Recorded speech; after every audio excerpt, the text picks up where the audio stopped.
ప్రతి మాట కూడా రెండంచులు కలిగిన ఖడ్గం. దానికి రెండు వైపులా రెండు ఎడ్జెస్ అనేవి ఉన్నాయి. ఒకటి భౌతికమైనది, రెండవది ఆత్మ సంబంధమైనది. ఈ రెండింటితో ఒక మనిషి యొక్క హృదయాన్ని ఈ వాక్యం అనేది ఛేదిస్తుంది.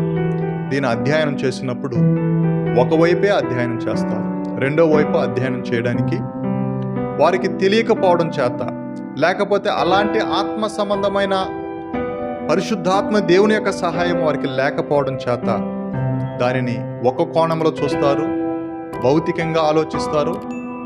ఒక లాజిక్ ప్రకారము ఇది సెట్ అయితే నేను అనుకున్నదే వాస్తవము, కాబట్టి నేను ఆ సిద్ధాంతాన్ని నమ్ముతాను, దాన్నే ప్రకటిస్తాను, నా సంఘములో అదే బోధిస్తాను, ఇతరులకు కూడా దాన్ని నేను అదే తెలియచేస్తాను.